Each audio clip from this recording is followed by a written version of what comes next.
Hello everyone, this is XC here, and today's video will be a guide on the techniques you have to know to get to Legendary. There are many Chinese guides out there that may explain better than I do, but for the native English speakers, meh, I guess you wouldn't be able to understand. So here I am today to share these techniques for those who are trying to get better at the game. Without further ado, let's start drifting.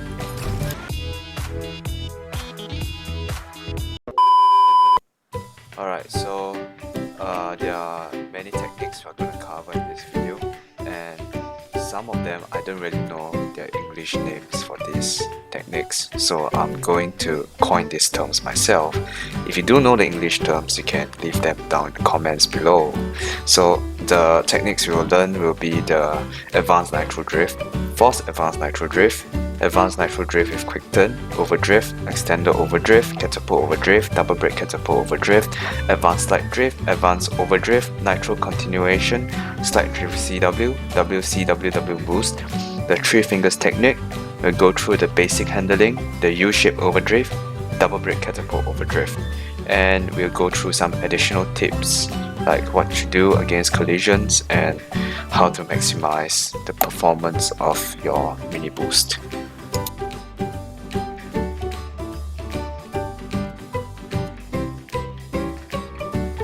So the first technique we'll learn in this video will be the Advanced Nitro Drift. There's many players out there that actually know this technique, so if you do know, you can skip this part of the video. But for those who don't, I will be teaching you how to use this Advanced Nitro Drift technique. So to use it, press your directional button and drift button at the same time.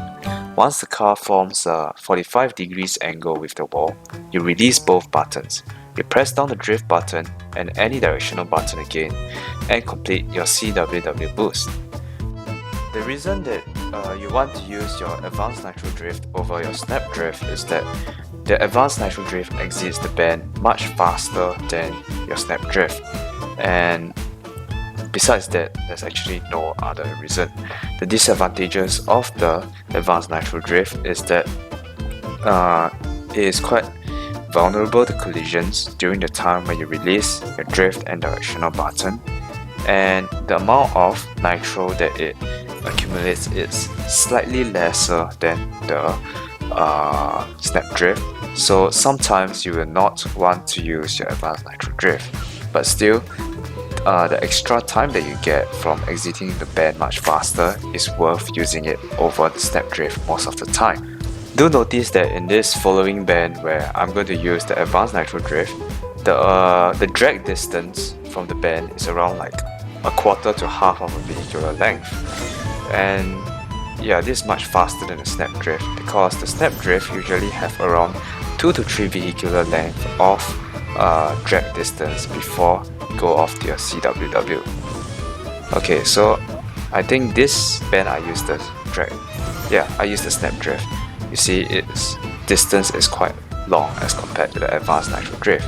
And let's go to it in slow motion.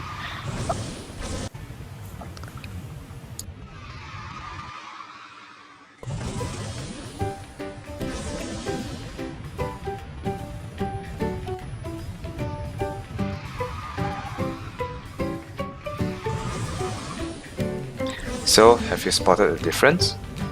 Alright, now that you have spotted the difference, let's go on to the next part of this video, which is the Forced Advanced Nitro Drift. The Forced Advanced Nitro Drift is essentially the same as the Advanced Nitro Drift, just that when you press the CW, press the brake button briefly and then press the W again. Normally this will allow you to use your nitro earlier than your opponents and hit the same max speed as a normal Advanced Nitro Drift.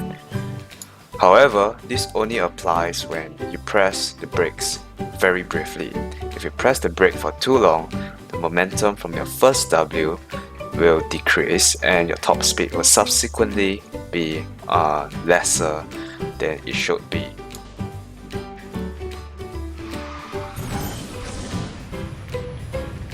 So let's take a look again at this technique in slow motion.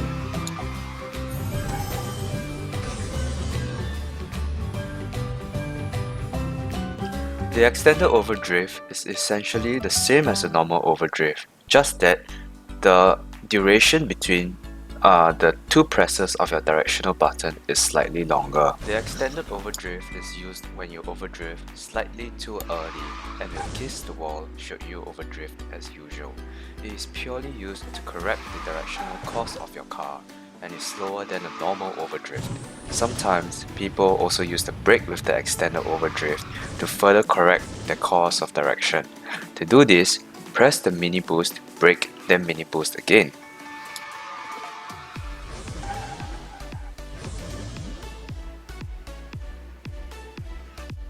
So the next thing that we will learn will be the catapult overdrift. The catapult overdrift is basically a normal overdrift, but on the second press of your directional button, hold it there for 0.4 seconds, which is longer than what you would do for a normal overdrift. The benefit of this catapult overdrift over a normal overdrift is that it gives you momentum once you exit your drift, so you exit the bend much faster than a normal overdrift. However, there is certain limitations to our catapult overdrift. As you can see here, the catapult overdrift has a rather acute turning angle. So for those gentle bends, catapult overdrift will actually lead you to crash into the wall.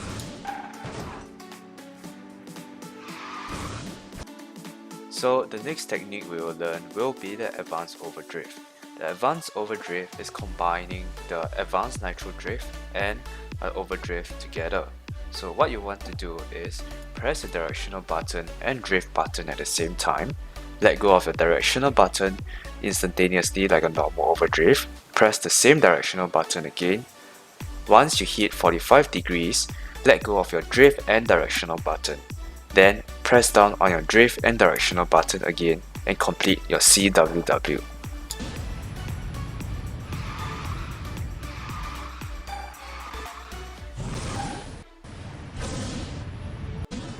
As you can see here, I made use of an extended braking overdrift in my advanced overdrift. Please forgive me, but I do not have a car with good steering to do a pure advanced overdrift. For cars like mine, the brake is necessary to readjust the course of your car. The next technique that we will learn is the advanced slide drift. Advanced slide drift is a slide drift and the advanced nitro drift combined together. So, you press drift and your directional button. Ensure that you drift till you're 45 degrees, then drag your directional button into the opposite directional button like your normal slide drift. Then, you release both drift and directional buttons, then press down on your drift and directional buttons again, then complete your CWW.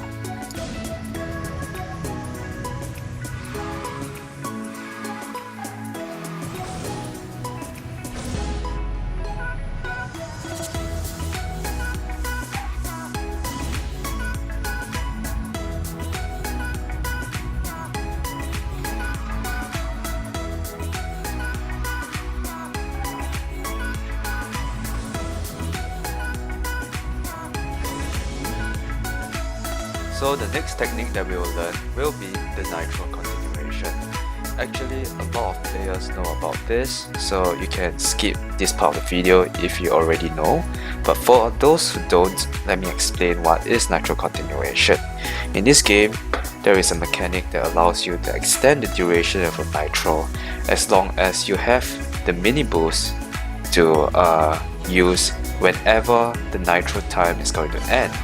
So make sure to count the duration of your nitro, which is usually around 3 to 4 seconds, and when you feel that your nitro is coming to an end soon, use your mini boost to extend the duration of your nitro, which it will be equal to the length of your mini boost duration.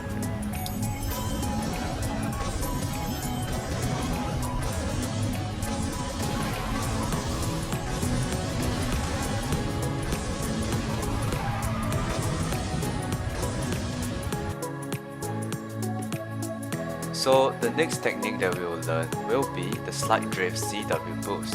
The slide drift CW boost is done by pressing down your drift and direction button till you hit 45 degrees.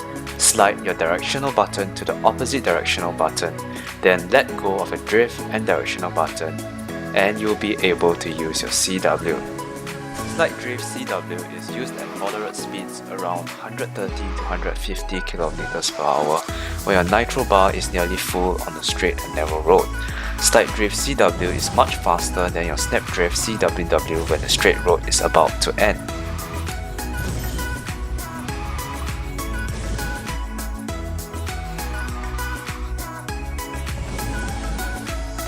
So the next technique that we'll learn is the WCWW boost. WCWW boost usually is a recovery technique when you collide into a wall or someone just crashed you into a corner. So first you do is slide drift to 45 degrees, use quick turn to cancel your slide drift, press your drift and directional button, press W and press your drift and directional button in the opposite direction and press your following CWW.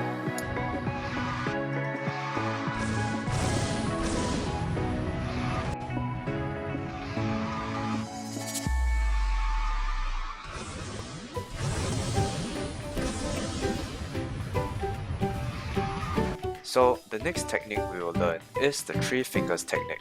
The 3 finger technique is a skill whereby the index finger focuses on the nitro and mini boost, the thumb on the brake and drift. The 3 finger technique reduces the burden on the thumb, so it no longer has to press all 4 buttons on the right hand side of the screen. Also, more fingers mean quicker actions per minute (APM), which translates to faster and more precise drifting. However, due to the weaker support with your pinky, the 3 fingers technique tends to be less stable and takes a long time to get used to. It took me about 1 month to familiarize myself with this skill. The following 2 techniques that this video will teach you are 3 finger exclusives. Actually, the double brake overdrift technique is no longer a 3 finger exclusive, but until now, I have not figured out how the pro player Yunhai managed to do it. So let's stick with the 3 fingers explanation. Press your drift and brake buttons with your index and thumb respectively. Ensure that your directional button presses at the same time as your brake. Then, press the brake and directional button at the same time once more and use your CWW. It's only in this scenario and the U-shape overdrift that you are allowed to use your index finger on the drift button. If not, you should always place your index finger on the nitro and mini boost. The U-shape overdrift is essentially the same as our double brake catapult overdrift. The only difference is that once you're exiting the bend, press the opposite directional button as you press your nitro, then press the original direction button and your WW to complete your U-shape overdrift.